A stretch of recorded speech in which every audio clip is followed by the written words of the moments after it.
Luto na. Ito namang salmon. Your voice promises less and us more, but still my pillow's on the floor. Anyone could say that. Good morning, everyone. Toby, say hi. Good morning. Good morning, Toby. Good morning po. Hi everyone, ngayon naman ay mag-prepared po ako ng babaunin ni Kuya. Yung po ay mga papainitin ko na lang. Then kami po ay galing nga pala sa palengke ni Daddy Eagle. Bumili po ng konting prutas at gulay. Guys, ito yung baon ni Kuya. Ito yung salmon. Papainitin ko. Then ito yung fried rice niya. Yun yung kagabi na maraming natira.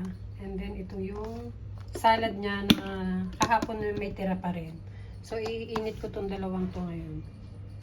Naman, yung salmon po, kahapon, kagabi din po namin to niluto. Okay naman po, yung pinapainit lang.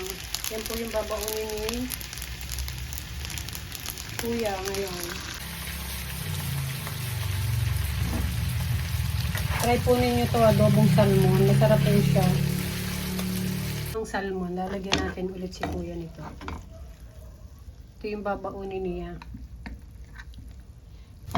Ngayon, sasandukan na natin ng fried rice.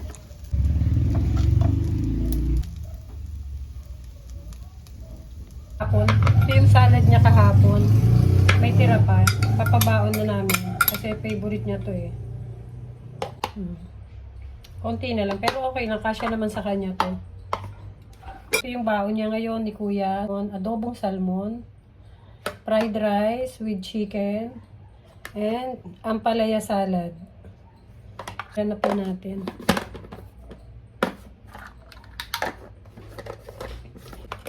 Pero mas malimit, nagbabaon po siya.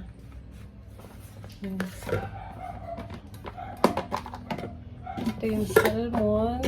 Ito yung gulay niya and rice.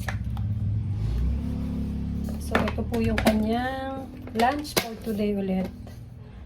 Ang adobong salmon and ampalaya. So, dito ko inilalagay yung baon na ni Kuya.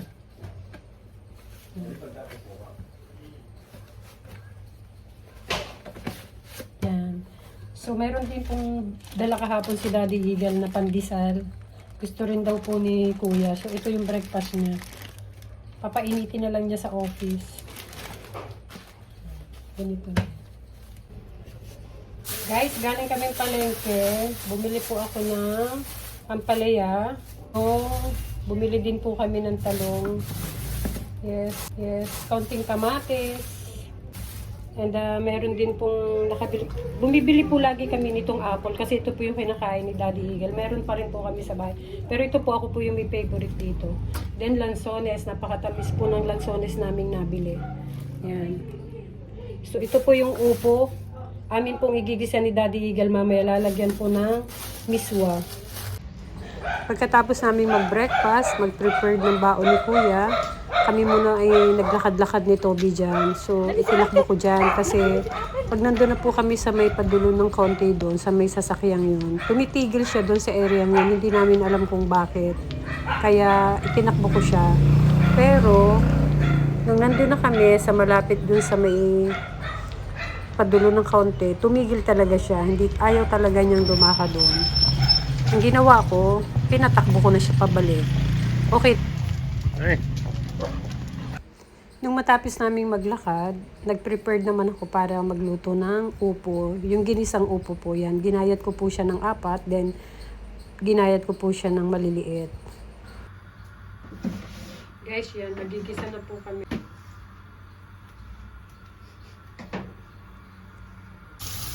Bawang, ginisa na yung bawang.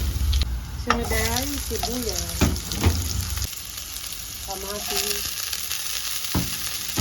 Ito ng isang nor cubes, yung pork nor cubes, para magandang yung lasa. Ito natin ang upo.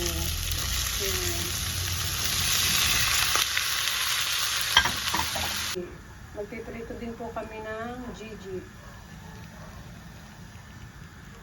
Yun ng kaunting salt. Naman po yung aming lunch. Binisang upo.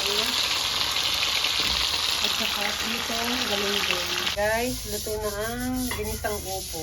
Ayan. At ang aming pritong Gigi. Nung matapos ako magluto, si Daddy Eagle naman yan nung nagpatakbo kay Toby. Kasi ilang araw po namin hindi siya napapalakad. So, ang ginawa, itinakbo ulit po ni Daddy Eagle. Yan. Kay Daddy Eagle, kailangan nakatali din. Tinali na niya dyan eh. Pero okay naman. Sa next vlog na lang po ulit namin. Bye everyone. Thank you so much and God bless you all. Bye. Please subscribe and like our YouTube channel, Mommy Eagle and Toby. Thank you.